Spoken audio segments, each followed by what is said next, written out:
Well, welcome to the show. I'm Brendan. I'm Corey, and this is Our View from the Bench. Welcome back, Benchwarmers. We're back in San Diego.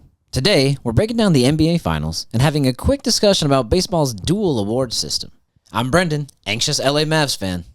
I'm Lafayette, Deuce Tatum's babysitter. And I'm Corey, fan of NBA free agency, and this is Our View from the Bench. Before we get started, if you're not already, don't forget to subscribe to the channel, hit that notification bell so you never miss any one of the new episodes. Also, if you could please do us the favor, if you like what you see or hear, please don't forget to smash Smash that it. like button. Come on. It's free for you. It's free for us. Helps out the channel a lot more than you probably think. It's $3.99. It's crazy. Free, bro. Back in San Diego, fellas. Laffy is also joining us again. Laffy, bro, how you been? How you been? Hanging in there, can't You complain. got a microphone, bro. Let's use it. Loving my Thanks, man. Celtics in the finals, so I can't complain. Yeah, hating that. That's for dang sure. That's kind of why you're here today, obviously. Surprise, surprise. So thank you for having us. I mean, thank you for being here. Corey, how you been, bro? Good, man. It's nice to be back down here again and doing a remote podcast. I like it. Weather isn't cooperating again, Yeah, twice now, but but it's not raining this time. Last time it was raining. This time it's just a little bit overcast, but it looks good. We're having a good time. We got some good food. Been hanging out, watching some lacrosse and what was the USFL or the USL? No, the UFL earlier. So having a good time. But we are here to talk about the finals. Obviously, we saw how Game 1 went. Hey. It went kind of how I thought this series would go, and that would be Boston in 5. Laffy's dancing over here, even though he constantly talks about how his team isn't good and will lose the finals. Let me start with you then, Laffy. Since we've kind of already given our predictions, can you give us, I know it's kind of already hard because we're in Game 1, but we've already seen Game 1, I mean, but can you give us like what you are, kind of like before this, what you thought would happen with this final series? What would be your prediction had you been on that show? Going into the finals, at least my prediction was more of a, like, if we get to 7, we will lose, and maybe we could take it in 6 based on the road to the finals. But as the playoffs progress and Celtics advance round by round, it looked like it became more easier. I mean, they made it to the finals. Now they're 13-2. So they haven't really been facing opposition. So they look better. And based off Game 1, off that crazy victory, you're up 18. Super annoying. I guess we're probably winning it in 5 does not sound impossible. gosh. Yeah, that's what I predicted. That's what I predicted beforehand, Corey. I know you have Mavs in, what was it, 6? 6. Okay, so after Game 1, how are you feeling then? I feel fine. I think Dallas has been, especially under Jason Kidd, they are, I think, 1-7 in Game 1s in the playoffs. So yeah, the only one they won was against Minnesota. Yeah, they tend to lose Game 1 and then regroup and kind of watch some film and figure out something adjustment-wise for Game 2. Kind of, not that they're the same caliber of that team, but it kind of reminds me of Lakers in 2020. They tend to lose Game 1 and then kind of configure, watch film, and then realize, like, okay, this is the matchups we need to exploit or take advantage of. And I feel like Kyrie didn't have a great game, and he's going to bounce back. I don't expect that to be a continuation throughout the series. I mean, he is 0-11, though, since stomping on Lucky. As Lakers Laffy were will remind us. 0-11 or whatever against Steps Denver on and finally Lucky. won a game. Now, they lost the series, but that's a different True. situation. Yeah. But I don't know. I just feel like, Luka and them will bounce back. They'll be fine. I think it's still going to go at least 6 or 7 regardless of who wins the series. Okay, so you're still fairly confident is what you're telling me then. Yeah, I mean, I'm not confident in general because it's not Sounds my shaky. team. It's more just like, I just got this feeling about Dallas. I don't know. They seem like they can, again, adjust to what's been taken advantage of them last game. Plus, let's be honest, too, Kristaps came back, played a great game his first game back, but usually that first game back, you have a lot of adrenaline. The second game where you have to do multiple games in a couple days, you haven't run that much in game time or game speed, kind of could come back. So let's see if Kristaps can keep his energy up in the next game as well. Yeah, he had a huge, I'm pretty sure most of his damage was actually in the first quarter, I believe, 20 right? points first half. 20 points 3 first blocks. Yeah, but he had like 17 of it, I believe, in the first quarter, or 18 of it in the first quarter It felt alone. like all of it in the first quarter. When I actually saw Nick Wright did a little spread on it. Through the first quarter, the Celtics were up plus 17. They finished the game plus 18, but that means they were only plus 1 through quarters 2 through 4. Yeah. Meaning once they had that crazy barrage, which was basically single-handedly Kristaps because all of his points were in the first half and most of them in the first quarter, it was basically an even game. So I wasn't after seeing some of the stats and seeing the outrageous amount of threes that the Celtics made and the outrageous amount of threes that the Mavs missed and or didn't make, Luka having 1 assist, it seems like an abnormality, but this also is what the best defensive, or at least, let me say this, not the best defensive, the best spread, right? They're 11.2 points per game difference. Now, that could be just because of a high-powered offense, but I also believe because they have a good defense. I'm not saying it's great, but with Kristaps, it's dangerous, especially with Derek White roaming on the outside. Also, too, like watching that game the other day, there's some of those threes that Boston made where there's guys in their face, and I don't even know how they made it or got the shot. Like, there's a couple Hauser ones in the corner. I don't even know how he got the shot off without it being blocked. So it's one of those two, like maybe they just caught fire the day, and that's one of those things, too, with teams that live by the three. You live and die by it. They lived by it in game one. They could die by it in game two. I don't know. We'll see what happens. Laffy had a stat that he was rubbing in our face earlier. What was that, I think, again, about this three-pointer that was so great in game one, man? The game one stat from Hauser? No. From your team. From the Celtics. Correct. Remember you said they set the... First NBA team to do it in the finals, where they had 7 players make 2 or more threes in a game. Yeah, see, that's not a regular occurrence. True. So this could be an anomaly where they just got hot. It was game one. They had more days off. They're the ones that have been there 2 years ago and lost the finals and seem a little more determined. Dallas kind of maybe lackadaisical through the first game after a kind of a tough series against Minnesota, even though it only went 5, but still a physical series. And maybe, like I said, maybe it wakes up Kyrie and them for game 2. Yeah. Well, what's the game difference? I mean, they both almost had the same amount of... It's going to be better if it's right in front. Thank you so much. I could have swore they had like at least almost... If the Celtics had 10 days, Dallas had 9?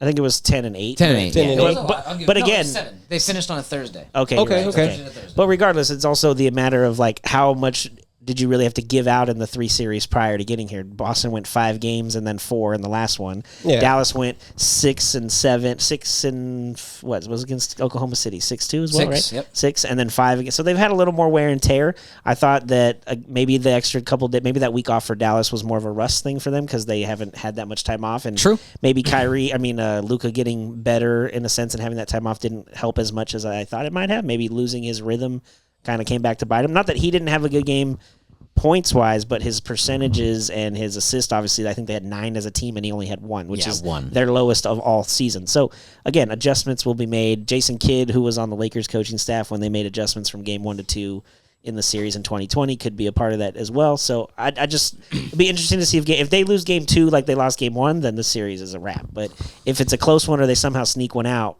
I think we got a real series coming from. Okay, so leading into game 2, since we're talking about game 2, we've talked about it. You've made a point about it too, Luffy, and I actually do think it's a point because I kind of believe in these things somewhat. I mean, I understand. I'm not super superstitious, but the idea that Kyrie has not beaten this team since he's left this team and stomped on Lucky the way that he did. He's 0-11, if not 0-12 now, or it could just be climbing. That's one thing to consider. The other thing to consider is the point that you made about Jason Kidd in game 1s, and another counterpoint to that is Boston Celtics in game 2s. And the games that in all series besides the Indiana series, so the first 2 series of this, the Boston lost both game 2s at home to their opponents. I forgot the Heat and the Cavs. They lost both game 2s, which actually turned out to be the only games that they lost, which was the 2 at home, game 2 at home. Well, so that kind of sets up for a possibility that we could see something similar tomorrow night for the same thing. Laffy, I'll start with you. Being that we have, like I said, Boston is not necessarily great at home and has been at least notably worse in game 2s recently, and the Mavs have a good record of coming back on game 2s. How do you feel about Sunday's matchup? I think Sunday's matchup is going to be a well-handled strategic win. Okay. For the Celtics, probably sub 10 points. Okay. Just because I can see it going this way, just because it's like going into the playoffs, despite how Boston made it through the playoffs to the finals, only teams I was really worried about, which gave us trouble during the regular season, was Denver and Minnesota. Dallas, we beat both times during the regular season. Yep, even after the trade, for those who didn't know. Now, granted, it's not necessarily the same trajectory that they've been on recently, but it was after the trade. Yeah, so we did beat them twice. One time, and the most recent time, we just whooped on them. Like, they almost lost by 30, I think. That was in March. So Dallas wasn't even on my radar or like a real concern. And a 5 seed in the West. And they're in the 5 seed in the West, which is almost says the West is just fell apart going into the finals versus. Or how good Also, Luka is. I was gonna say also could be again how good the West is, because this is, if Dallas is able to somehow come back and win the series, the last team to win the NBA Finals after beating 3 teams in the playoffs to get there that had 50 or more wins were the Lakers in 2010. Yeah, and that's what being a 60 team. Yes. Or 60 win team in the Celtics. Yeah, and again, Dallas hasn't had home court in any of these series, and they've somehow gotten this far. So Yeah. just because they were the 5 seed, I think they were only 1 game behind the Clippers for the 4 Correct. seed. So Yes. it's not like they were 6 or 7 games behind, True. and the whole top 4 of the West or 5 of the West were all within a couple games. 1 So through 3 were literally 1. okay, there you Yeah, go. I know. So- I know it's a tight race to stay into these ranks, but like generally speaking, most of the time when we do look at these playoff series, it's normally the top seeded teams that kind of go through. True. Like OKC losing out, that's crazy. They're number 1 seed. Yeah, but who'd they lose really to? though that crazy because they're that young? That's Very They young. are that Crazy. young, but Now, who'd they they're lose still to? up there. I'm just talking about if we just Lost look to at the it team from you're playing. rank to rank. We're just looking at their rankings, and like even if you're not even a basketball savant, you're like, oh, number 1 seeded team. They're Yeah, and definitely most not like when you're second picking in round like the NCAA bracket, right? Yeah, You're it's just picking more like it's top something that teams. Yeah, you of course, just kind of think course. of. It's kind of like a commonality, especially coming out of the West. So seeing that happen, seeing Denver losing in a game 7, the defending champs, very like no one's. At home. Yeah, true. That was a tough one. So So that's what I'm saying. And- Dallas, and Dallas went through a gauntlet to get there, and it's just because. And it's crazy too because I look at Denver, and I look at Minnesota, and Minnesota had the number 1 rated defense, and then like why they would lose to Dallas, kind of makes sense was because like they work with like you weren't concerned too much about Minnesota, like worry about Anthony Edwards. Who wasn't? Denver was. Like from Dallas standpoint, like you don't worry about like okay, you kind of contain just try Anthony to- Edwards.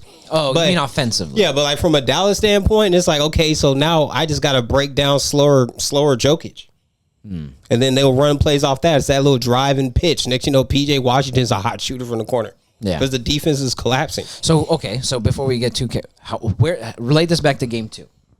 Because we're going into game, we're going into game 2. It's just like Dallas doesn't have these options. Boston Celtics have 4 almost. With Kristaps back, you can say 5 guys that could stick at least 1 through 4, 1 through 5, no problem. 4 guys for sure. So Kristaps, you think can stay even? I don't know about that one, man. He a little slow. He had 3 blocks. He blocked Kyrie. So this okay, you also can't his- get Luka, but at least he blocked Kyrie. Also, his first game back in a month, adrenaline's high and running, and now that he's had to play a second game in 3 days, and it's the finals, maybe he doesn't play as good as he did in game We'll 1. see. We'll see. and it's not even, and it's just not even him. From Denver and Minnesota, name the better 4 defenders versus the Celtics. Well, Minnesota had a plethora of pretty good defenders, to be honest. It's just Reed and who? Reed and Gobert. Gobert's slow, but so it's mainly McDaniels, Reed. Alexander Jaden Walker. McDaniels is like, all- they had some all pretty NBA solid defensive defenders. second And so in the comparison, we have You have the Jason same Tatum, Jalen Brown, I don't even know. Derek Jason- White. Tatum's- Derek I don't White. think Jason I don't think Tatum's not the Tatum's greatest that great. defender. It's the length. It's the bodies. The blocks. Yeah, but that doesn't bother Luka. Luka's 6'6", 6'7", and he outweighs Jason Tatum. And I mean, like Luka's gonna if Luka's gonna beat us by scoring 50, sure, that's That's great. what he might do, and he's But- very good at it. But no, but the other Okay, real half quick, of his real quick. game, he gets the assists. Okay, He only okay. had 1 assist. All right, Yeah. keep it focused here. So, game 2, you basically let's keep it focused. You have Boston. The spread I see on FanDuel right now is -7, obviously for the Celtics. You have them covering that. You're saying, Yeah, it could be under, but 10. no more than 10. I think it's 10, 10.5. If they do more, So than- you would bet a higher spread. You would bet, I would bet a you higher would take Boston -10. yeah, just because I just feel like they're just going to be more controlling into the fourth quarter, and they're probably going to have to force us some fouls. Hopefully, we make the fucking free throws this time, and we should be good. See, but that's the thing. If it's a close game come late in the fourth, Boston hasn't had very many of those, and the few they did, like the one especially against Indy, they didn't win that game. Indy lost that. Indy did lose that So game. if That was you're in a pretty close terrible, one, that yeah. doesn't necessarily mean you're going to be able to close it because you haven't had very many That's of those why we're opportunities. different here. We'll we see. lock We'll up with see. defense. All right, Corey. So and we play it out. how do you see game 2 going? This -7. Keep that in mind. I see game 2. I honestly think Dallas is going to come out and Kyrie's going to be on a mission early. I think Luka comes out. I think they each score 25 to 30, and they Total or in the first half? No, First total. quarter, They're each okay. going to score like almost 60 combined, basically. And even though they'll win, I don't think it's going to be a big win, but I think they'll somehow sneak out maybe a 3 or 4 point victory on the road. So you obviously have them. You'll take them +7 all day. Yeah, absolutely. That's at I guess pretty good money. Them in the dub is +215 right now. So $100 bet doubles it right there. So Okay. okay. In order for this to go 5, Boston has to lose 1 at least, which is what my prediction is that it's 5. I do think that Dallas and role players play better at home. So while I'll be rooting for the Mavs, I do think that Boston takes this one as well. I do think that the Mavericks cover the spread. I think Boston wins by 5-ish. So that could be up to 7, but I think 7. I would guess between 2 and 5 is what Boston wins this by. I think they win a close one tomorrow night. And, I think this goes 2-0. I think the one that Dallas wins is one in Dallas. Okay, well, makes sense. So that's how I see it. So Boston in 5. You kind of see Boston in 5. You still sticking? Still sticking with Mavs and Still 6. sticking with Mavs and 6. All right. Well, speaking of role players, I got a quick question for you guys. Yes, sir. Since you guys, since you brought up Dallas, and we basically know that Kyrie and Luka is going to be the 1 and 2. That's the 1 and 2 punch. But now we're looking for their role players to step up. Now, with that said, which is going to be that third leg from Dallas that's going to give them these numbers? It's going to be that guy. It's either going to be Derrick Jones Jr. or P.J. Washington's going to go off tomorrow. That's my guess. Okay. I think we need a random Tim Hardaway Jr. game. Okay. I think that he's like he did play. They did throw him in there a little bit at the end, so maybe he finally got a little bit of run, and maybe I just need him to get in rhythm because he can get hot sometimes. Now, granted, he can get very, very cold, but if he can drop 15 in a game, that is probably enough to put them over the top. Because but I think it's going to mainly rely on P.J. Washington. I'm kind of with you. What do you think, then? I heard 2 other people, and I kind of agree with them. Say from an interview, they're looking for. I forgot the guy's his name. I think it's Hardy. Oh yeah. Is it Jalen Hardy or something? Yeah, something about him coming off the bench, and he can drive. He's like one of their smaller guards. He did play a little bit in the fourth quarter there when he was out of hand and get a little bit. So that would be pivotal if he could Green come would in be another mid-game, give Luka and or Kyrie a break because you can't just expect high output, try to win the whole thing. That's nuts. Like he has at least come in. But mid-game. also, this is the finals, and you only got maybe 5-6 games left in the season. So give play 40 minutes if you have to. No, yeah, but to your point, you need role players to step up. Yeah, for sure. yeah. They have to. They're gonna rely on Luka and Kyrie heavily for sure. That's honestly a really, really good question. I don't want Peyton Pritchard to fucking be our guy coming off the bench, but it's great that he can give us 8 points for 3 minutes. Okay, honestly, Peyton Pritchard is irritating in a good way for Celtics fans, of course. But when I watch him, I'm just like, who is? I know he's good, right? And then He's comes basically out, T.J. McConnell. Dude doesn't fucking miss, bro. Every Shoots with freaking game, confidence. the game's over. Shoots with confidence. Even if they're down. Okay, so most times when I see him in, they're down. They're down big, and I'm like, yeah, that's the only time I really want to watch a Celtics game anyways, to be honest with you, is when they're freaking losing. And he comes in, let's say it's like a freaking 20-point game. Within 3 minutes, bro, you're considering bringing the starters back because it's now like an 8-point game. You're like, damn. And he's drilled 3 threes in a row, and you're like, what the f just happened? That guy is irritating at best. I mean, in a great way, but great for his team. But jeez, he's so good. It's irritating. But that was a great question, bro. Appreciate that. Yep. Want to move on from here? Yeah, All right. why we're here today and what's going on. Exactly. So we are in San Diego, obviously. You can probably see I've been wearing the Serpientes jersey here. We got Corey with the Diamondbacks hat. Not necessarily a fan of any of the teams. We got a Red Sox fan in the building here. Sticks with Boston, I guess that is. Go Boston. Fuck Boston. Rude. But he has not yet been to Petco. So woo, we're going to go check out Petco Park today. Diamondbacks are in town visiting the Padres. They've split the first 2 games of this series so far. Diamondbacks taking the game on Thursday, I believe, and Padres winning last night. So we're going to go check that out today, bro. You stoked? I know I am. I know. I've been to the park and I don't even care. I know, I only been to one baseball game. That's at the Chavez Arena Dodger Stadium. Bro. Yeah. Been there, but I was a kid then. It was with my brother. It was a cool time. We sat in the upper deck, so I'm just. Oh, we're in a keeping much the better sun out of spot my today. face. Oh, yeah, no, we're in the lower. And there's no sun out today, so I think it'd be good with that. San Diego looks great. I heard great things about this park. I'm excited to go. I like baseball. I just never been down here. Not to a baseball game, so yeah. Petco Park. Let's Woo! go. Stoked for it. So we want to talk a little bit about baseball, but being that we're kind of just in the drudges of the season right now, there's not really much going on. Got a crazy series going on in New York right now with the Dodgers and the Yankees, the 2 best teams. They're freaking doing so good this year. It's really annoying because I hate both of them. But other than that, we're kind of just in the dog days, I guess you could say, of the summer, even though it's a little bit gloomy today here in San Diego. So June gloom. Yeah, we wanted to kind of have a little bit of a different conversation. And Corey, I don't know, where'd you hear this? I can't remember what show I was listening to on the radio, but somebody called in and asked Why does baseball still have awards for AL and NL? So AL MVP, NL MVP, Cy Young, all the way down the line. When there's a DH in every league now, there's interleague play every single day. I think each team plays like 45 or 46 games against the other league. So it's not really like it used to be where you only played in your own league and one league had DH and one didn't, so you did awards for both. Why don't we just do one award of every kind for the whole Major League Baseball? Why not just an MVP of the baseball season, not an NL and AL and stuff like that, essentially? So before we answer the question, I'd literally like to take a pause and think about it, right? NFL. Okay, yeah, there's just an MVP. There's no, like, AFC MVP. Yeah, you're right. Okay, well, let's go to the NBA. Okay, we got the Eastern and the Western Conference. We got one we just got the MVP. one MVP. What about hockey? I mean, we got there's the defense. No, there's just one. There's just one of everything. Yeah. And now that we've moved on, so that's a great freaking question because I mean, why do two people get awarded in baseball and only one in every other sport? Yeah. What do you think about this? Because I know you're we talked about this a little bit, and you're kind of on the side of who cares in the sense of like leave history as history. Where do you stand on this? Because I think the idea of merging and actually crowning the best one player makes sense. Yeah. And I do feel indifferent about it. I like my own one footing in it is that there's just more people to a roster, so there's more touches. Baseball rotates a lot. NFL has 53 people on a roster. There's only 26 in baseball. Well, so much for having that footing set. But I mean, outside of that, like I mean, I don't mind it. I barely notice it anyway, but it has to do something for the resumes of these individuals. Maybe there's something they could put there.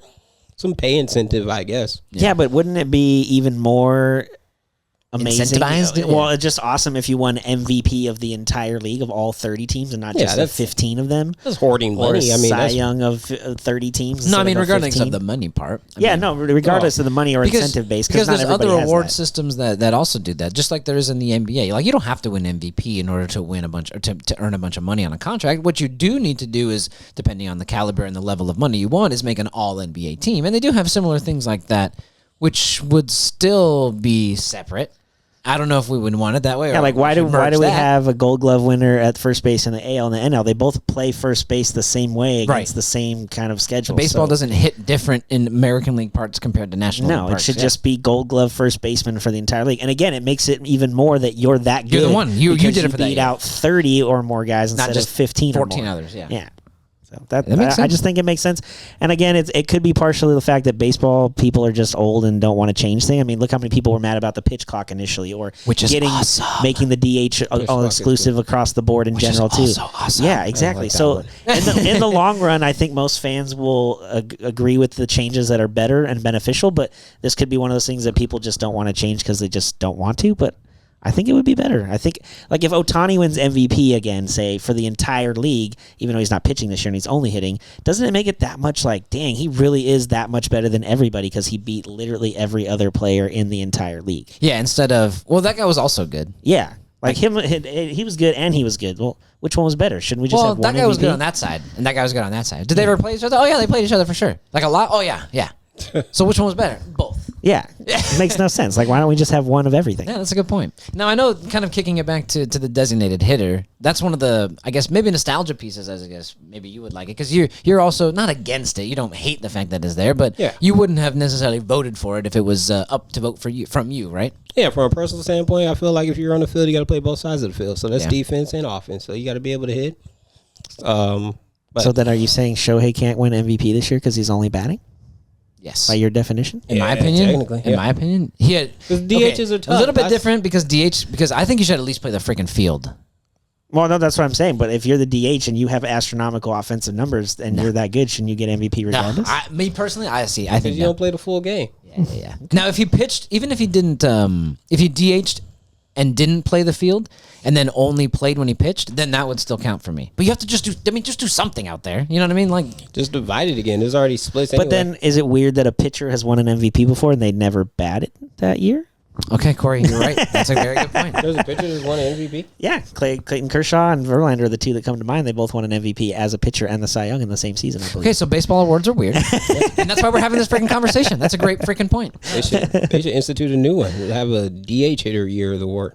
Yeah, I mean they have Silver Sluggers. Yeah, I was gonna say, that's which what the is Silver and there's a Slugger is. position for it. But to your point, like, They need a DH one. because he's just a bunch of DHs going against DHs. All they do is hit. They might not even play the field. So granted, you don't want to probably like call it MVP, but just give him a hitter award for it. They got to be the best DH somehow. Yeah, I can see that. Yeah, so maybe expanding and then having what? How many? 2? Oh yeah, of course. No, that's the. Hey, don't you guys think it's just like that? Maybe just because baseball teams don't play all baseball teams. Yeah, they do now. Oh, now they do? Yeah, they Yeah, changed to your the point, they schedule. did not. They They did used not. to not. Okay. That's the whole But it's thing. been Everybody like- plays everybody now. Now it's been okay. more games more recently, but it's been mixed for probably 20. Yeah, there was plus interleague years. has been consistent ever since the Astros went to the AL because then it was 15 and 15. But they decided, I think, 2 years ago that everyone's going to play everyone. Now you A might lot. not have a home and road series in the same season. You might play them at home one year and then road the next.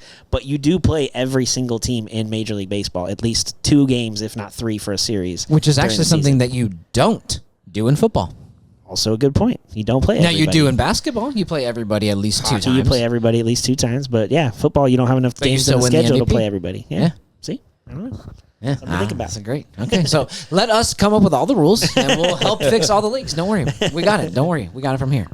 Yeah, I think that was pretty much it. We got here. We're excited for the game. We're gonna Heck yeah. also have a little montage, I guess, similar to the one that we had for the Seals game that we did down here. Going to the game, checking out some clips of it. Hopefully, the not home team wins. We're actually rooting for the away team. Obviously, we're rooting for the Seals in San Diego last time, but not necessarily for the Padres today. I mean, you might be neutral because obviously Padres. AL fan. Of course. Son of a bitch. Who invited this guy? Go Padres.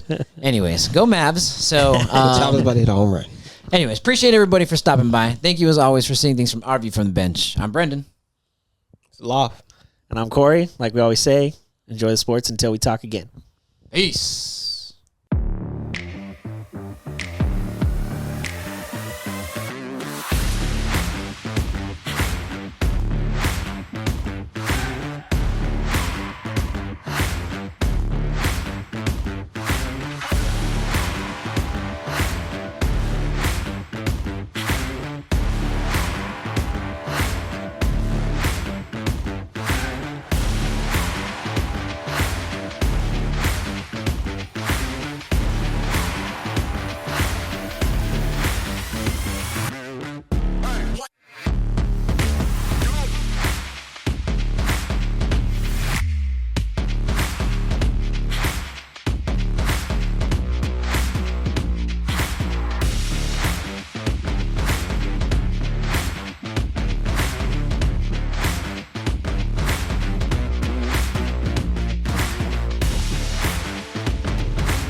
This was a Sycamore Fourth Studios production.